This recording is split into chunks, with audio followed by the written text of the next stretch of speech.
Hello, and welcome to Storytelling Animals, a green new podcast of climate, ecology, and animal justice. I'm your host, Dayton Martindale, and today my guest is Hannah Seo. She is an environmental journalist and the author of two recent short pieces for The Guardian in their new series, Extinction Obituaries. So basically, The Guardian has started running a bunch of obituary type pieces for species that have semi-recently gone extinct. And Hannah wrote two of the first three in the series, covering two creatures, the Christmas Island forest skink and the Bramble Cay melomys. So I know in a lot of episodes of this podcast, we talk with book authors and, cover a wide range of ground, kind of often from a, 100-foot view.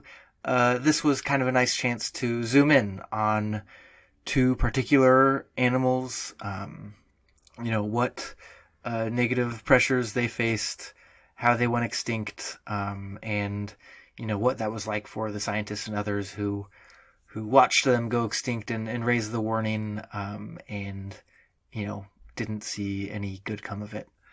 I wanted to do a quick update on the Storytelling Animals book club. Thank you to everyone who came out for our discussion of N.K. Jemisin's The Fifth Season, a fantasy novel with some climate themes.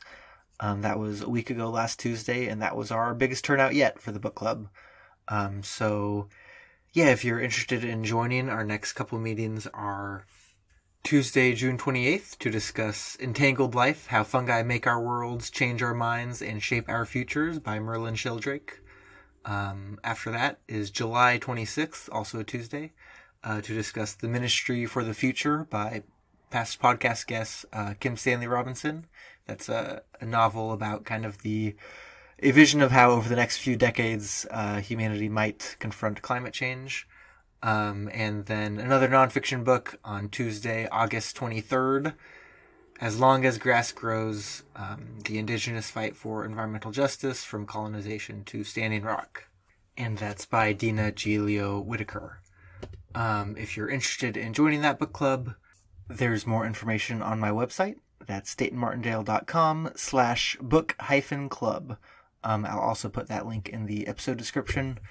Basically, the short version is you can get a free trial of the book club by joining my free weekly newsletter, or you can join permanently by supporting the podcast on Patreon at the $7 a month or higher tier. A quick note on that Patreon. I got an email recently from a publisher asking if I'd be interested in interviewing one of their authors. And she said to you and your team at Storytelling Animals. And there's not really a team. My brother, Kyle Martindale, made the logo, which I'm extremely grateful for. I love the design. But other than that, the team is you, the people who listen, the people who subscribe to the newsletter, and in particular, the people who support this podcast on Patreon by giving just a few bucks a month to basically allow me to justify continuing to do this and put a lot of my time into it. So if you would be willing to also chip in a few bucks a month at my Patreon page, patreon.com/storytellingpod, I'd be really grateful. And it would allow me again to really think about doing this podcast long term, investing more into it, getting, better software and such. You also get some perks too. You get early access to episodes, and like I said, at certain tiers, you can get book club membership, and also a new perk, announced for the first time.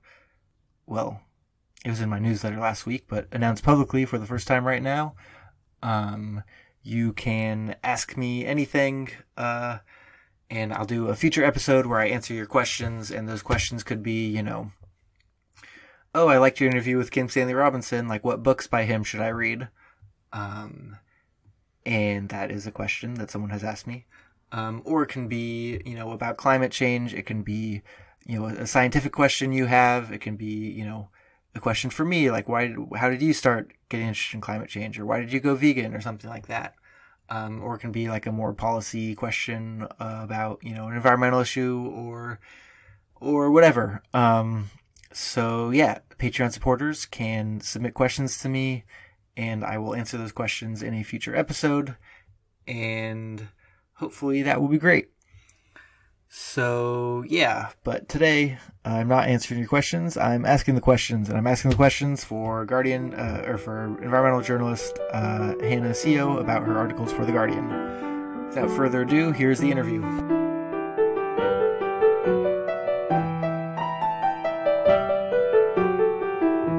Hi, I'm here with Hannah Seo. Hannah, thanks so much for coming on the show.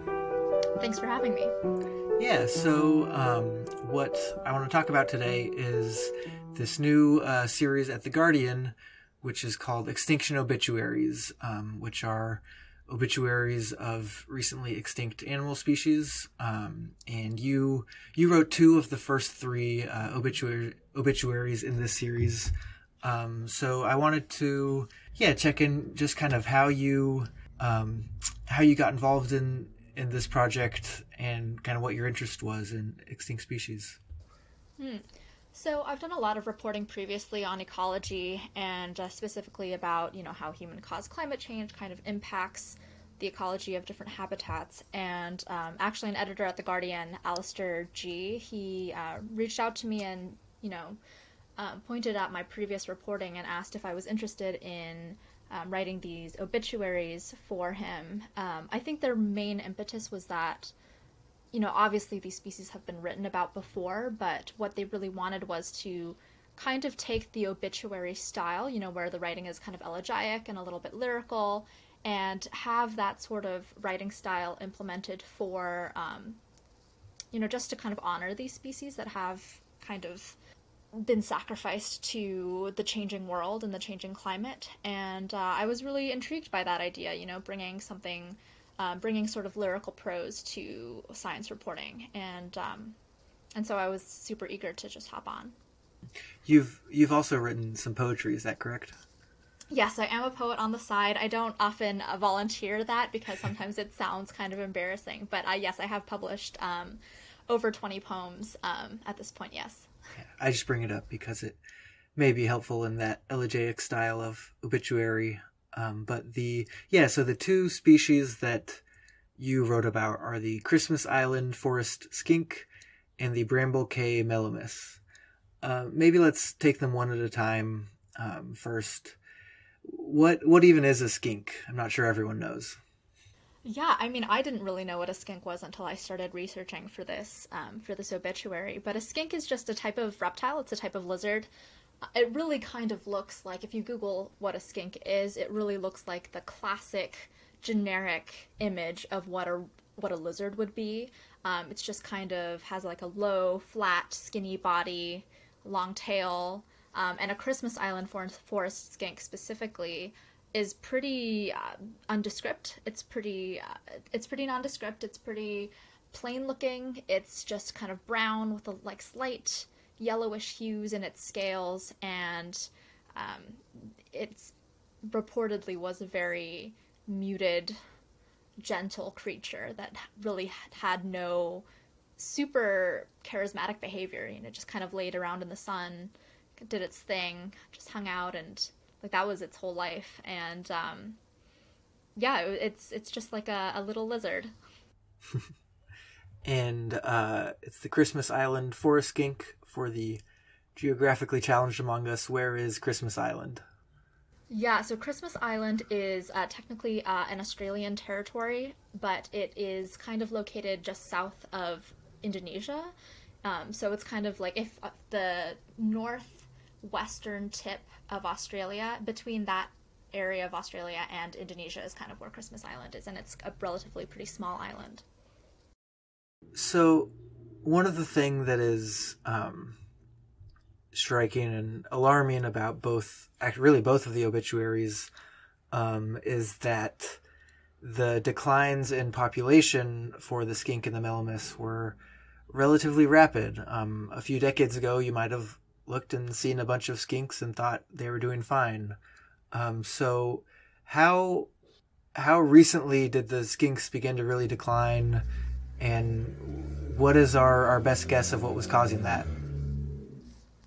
Yeah, so for both of the species, the Christmas Island forest skinks and the Bramble Cay melomyses, they were pretty abundant until about like the latter half of the 20th century. So the decline in the skinks were really observed starting in like the 70s, 80s, and then by the 90s they were still abundant, but still winnowing for sure. It was definitely noticeable that their population numbers were going down. And then by the early 2000s, there were only a few that they could really find. And then by the time that they tried to create a captive breeding program, they could really only find 3 and capture 3. And with the melomyses, the decline really happened in like around the same time, like early 2000s. Only about a dozen melomyses could be found. And then when they tried to capture them, and once they had created an initiative to create a captive breeding program, by that time in 2009, 10, 11, they couldn't even find a single one. And so these things happened super quickly. And I think that the interesting pattern that you can observe with both of these is that both the melomys and a melomys is a rodent. It's about like the size of the palm of, I guess you could hold it in 2 hands. It's a little bit bigger than just single hand size. It's kind of 6 inches in body, and then there has like a kind of a long tail. But both those melomyses and the forest skinks, they were such gentle, unassuming creatures. They really had no strong, forceful, predatory forces that were challenging them in a survival pressure way. So they kind of had an easy life. They lived in these isolated island habitats.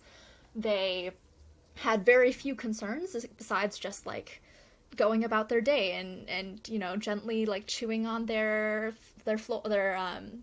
vegetative diets, hanging out with each other. And because they had not adapted to any strong, forceful survival pressures on any side, anything that disrupts their environment is going to really harshly impact them and their behavior and their ability to survive, because they're just used to having very gentle circumstances, right? It's like when your lives are cushioned with such ease, and when things have not been changing for thousands and thousands of years on your island, they were, I don't want to say that they were complacent, but there was no reason to be vigilant or to develop any sort of harsh survival instincts. And so when things like climate change occur or when habitat disruption occur, those really impacted their numbers severely. Mm-hmm. So on Christmas Island, what did begin to change? Yeah, so when researchers and, when people first went to Christmas Island, a lot of it is habitat disruption. So the Christmas Island still to this day has quite a bit of forest area, but there was some clearing so that people could build research facilities or just like different facilities for humans to kind of live and for humans to kind of exist there.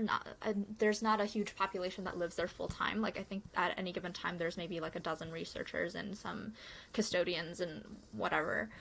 But it was really habitat disruption and also the introduction of invasive species.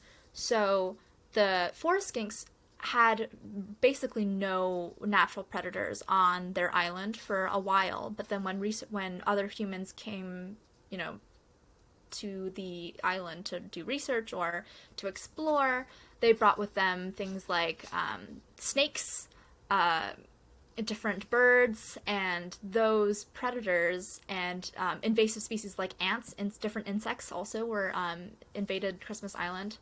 And the introduction of all of these species really impacted the skinks, whether it's because they competed with the skinks for food or whether they preyed on the skinks directly.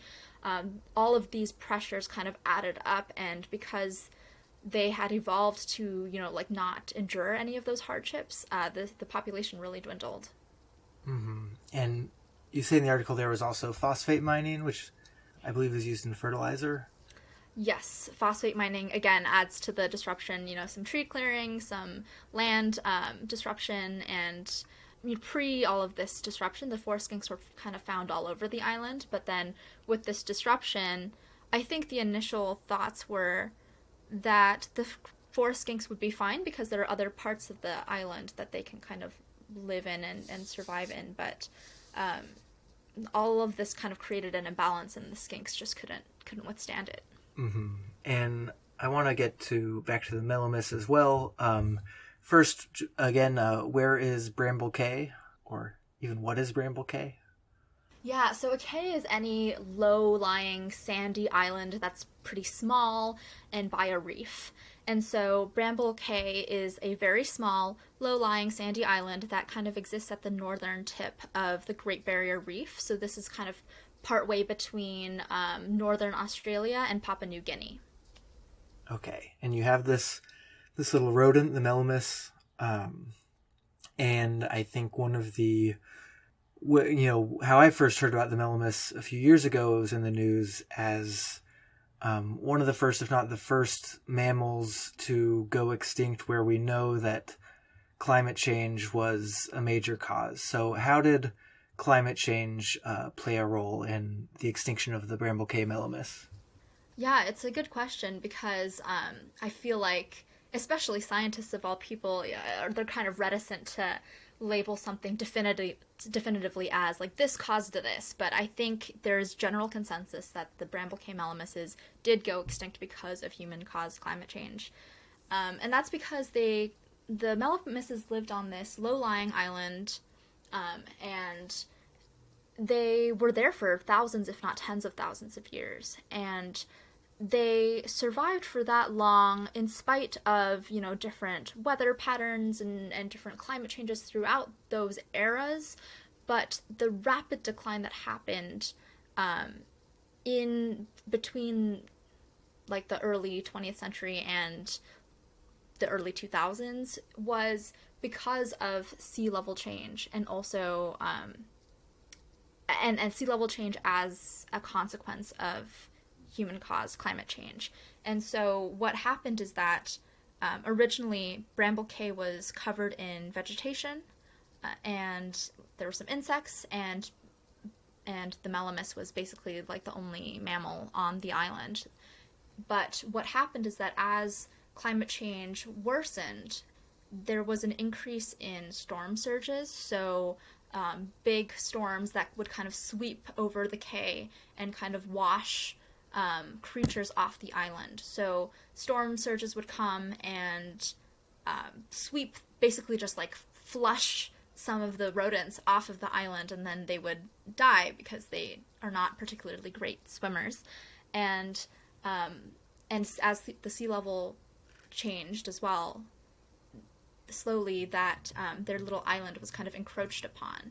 And not only is the sea level change kind of detrimental because of, this kind of encroachment on the land, but also it's a concern for the plants, right? There's saltwater intrusion where the soil, or I don't know if soil is the right word because it's a really sandy cay, but all of the vegetation that lives on the sandy cay can't withstand so much salt. And so as the salt water kind of intrudes onto the land, a lot of the vegetation kind of ends up choking up and dying.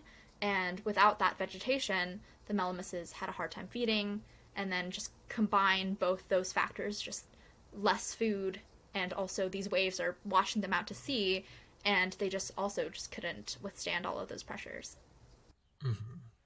So we have here a lizard and a rodent who have gone extinct in the last few years. The first entry in the series was the Po'ouli, which is a tropical bird in Hawaii.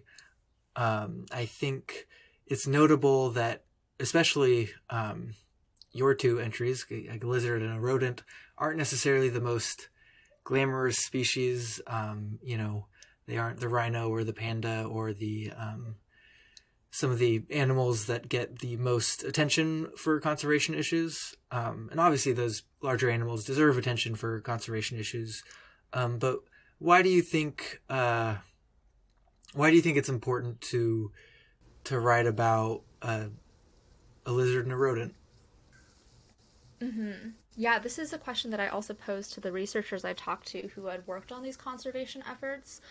And, the bottom line answer is just that preserving diversity means preserving all diversity, right? No matter whether these animals are cute or cool or interesting or not. This forest skink looks fairly plain, but it had a role, a long-standing role in the ecology of Christmas Island. The melomyses, those that lived on Bramble Cay, they are an isolated species. They were an isolated species, past tense. They were an isolated species that lived purely only on this tiny little cay. And that's, even though these melomyses, these rodents, were so kind of plain, and maybe they might, I don't know, they might gross some people out because they are rodents and they look kind of rat-like, but, they were this unique species that lived on this very isolated island, and that in and of itself should be worth preserving.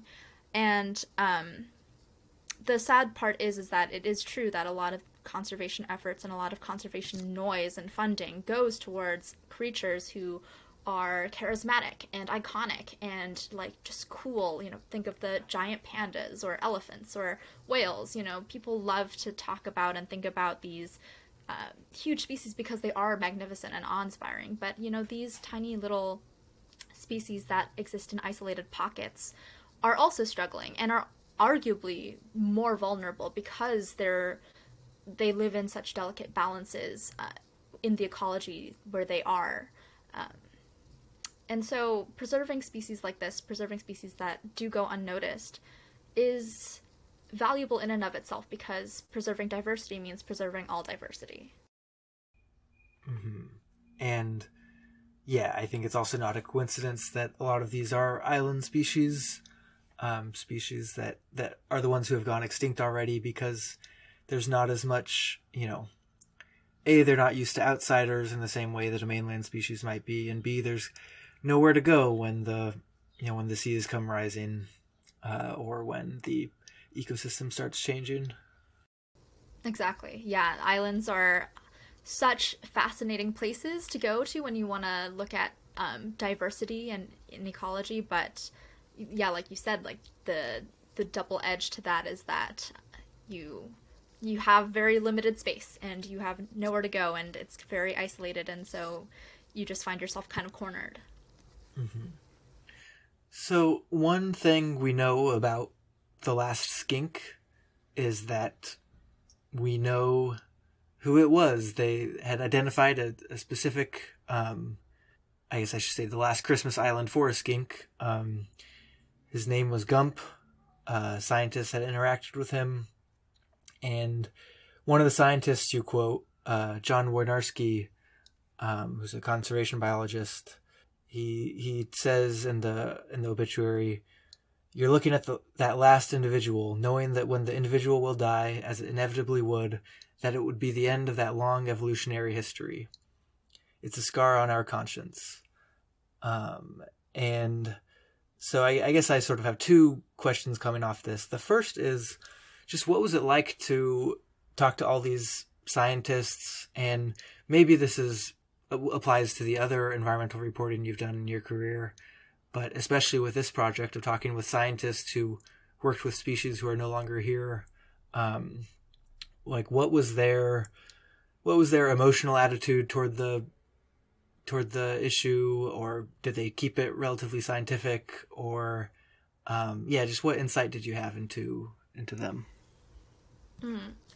I think all around there's definitely a feeling of frustration and also just a general discontentedness with how a lot of these cases are handled, because I think that in both of these cases, with the skink and with the melomys, there were people documenting the decline of these species and telling policymakers and telling governments and organizations that we need to do something about this now. But the thing is that policy kind of moves slowly. Science moves slowly, but policy also moves slowly. And when the two are working together to try to save a species in a timely manner, these two slow processes can kind of get in each other's way. And so policymakers would be like, oh, well, what's the evidence, and what are the plans, and what can we, and what do you propose? And then the scientists had to go back and document whatever data that they could, and then come back to the policymakers and say, here's what we have. Will you please let us start this captive breeding program? And then that policy making decision then had to go through all of their various regulatory phases, or debates and cycles and circles of reports and just trying to come to formulate a game plan, basically. And all of this is time consuming. And so I think the frustration is that when these processes take such a long time, it's the thing that you lose out on. The loser in this whole situation is the species that you're trying to save.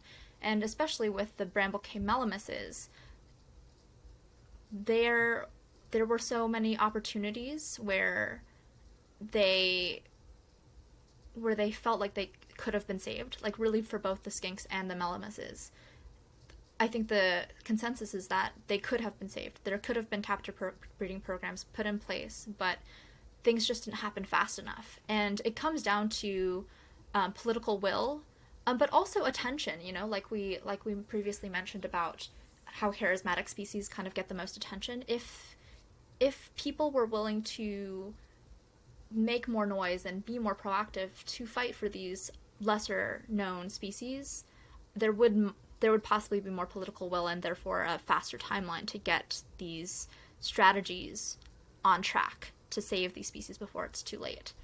And a lot of citizen scientists and a lot of community members, especially for the Bramble Cay melomyses, where the melomyses were had like Aboriginal importance, and for Torres Strait Islanders, there are people who do care, but getting that and translating that into action that requires funding and like government approval, like all of that is just so laborious. And I think that the general sense among scientists was that it's a shame and it's frustrating and it's something that can be changed.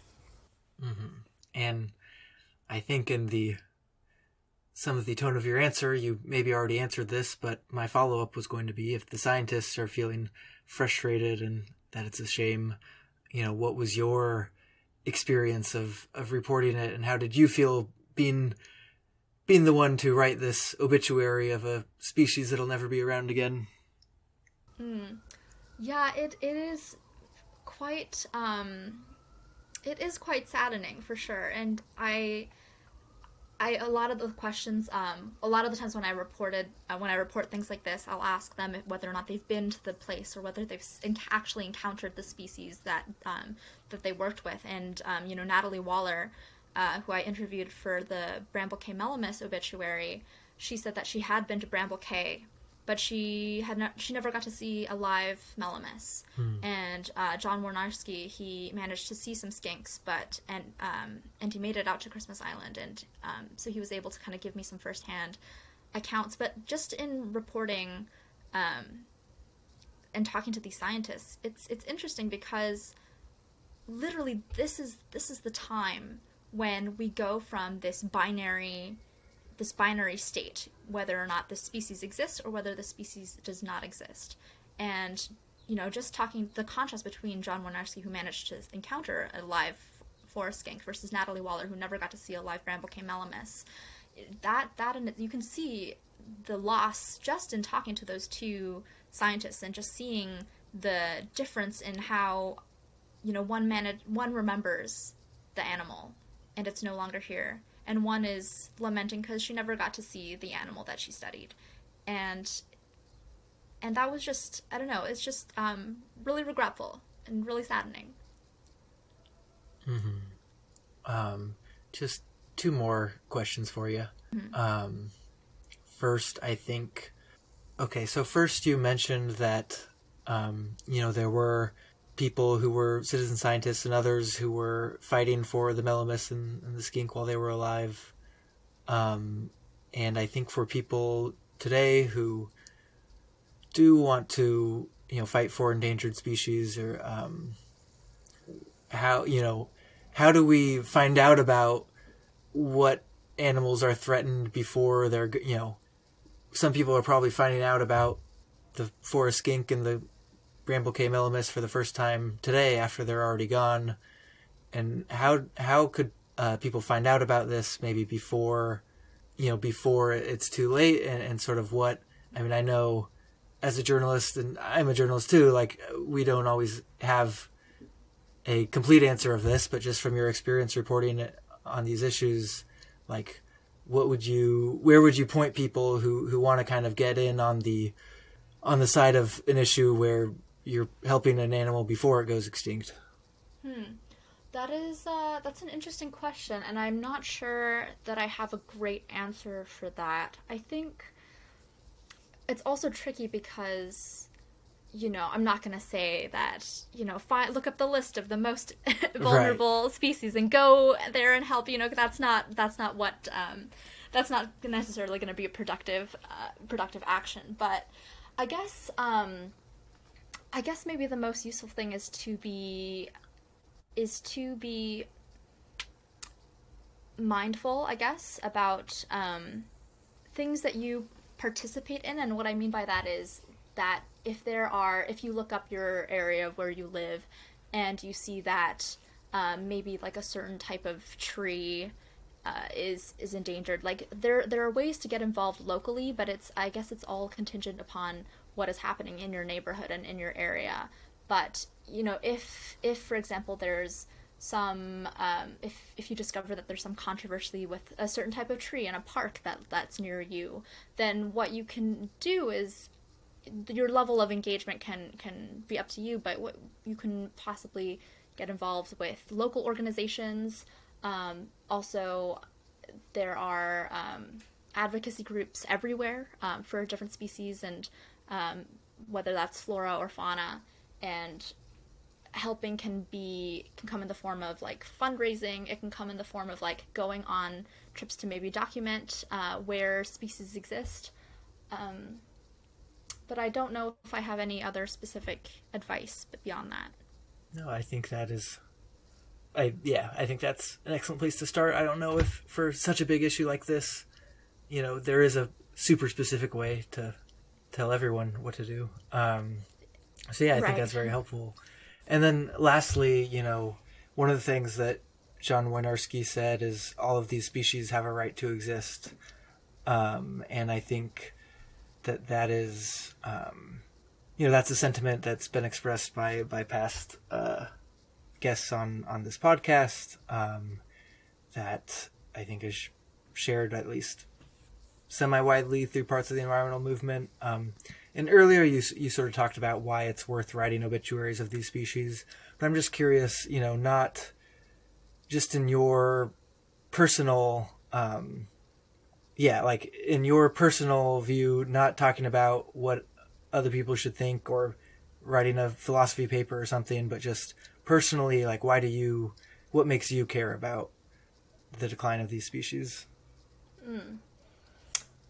It's interesting because throughout history, extinctions have always happened naturally.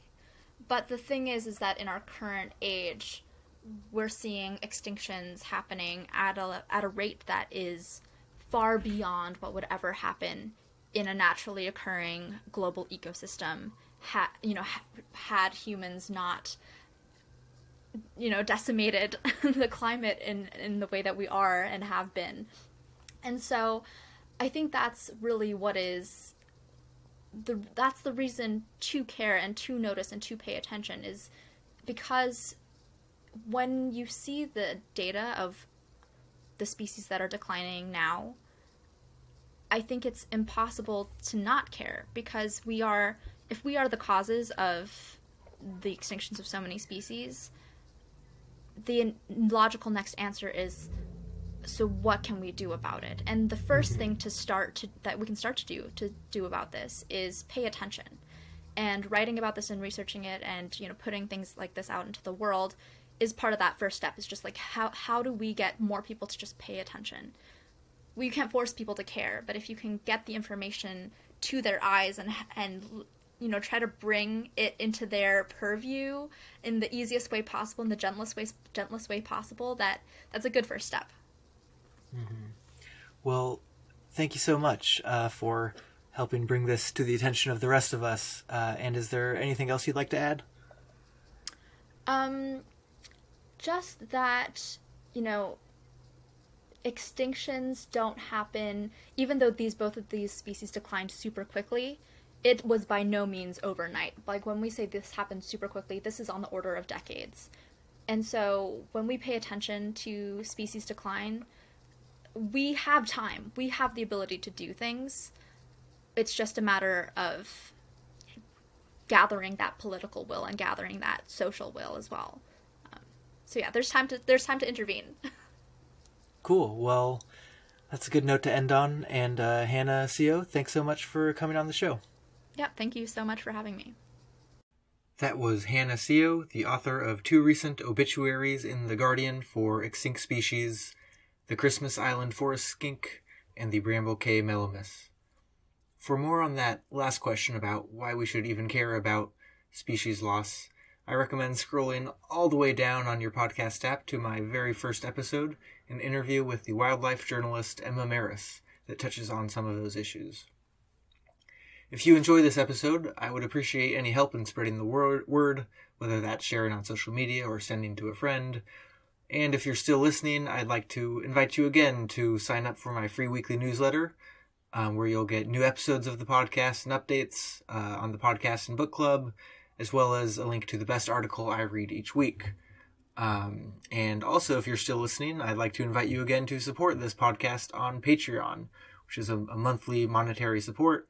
And the only way currently this podcast makes any money. And that will give you early access to episodes, the ability to ask me questions about climate or animal issues or books or anything else. And then depending on what level of support you commit to, there might be other perks as well, including membership in the Storytelling Animals Book Club. My next episode was with David M. Pena Guzman about his new book, When Animals Dream, The Hidden World of Animal Consciousness.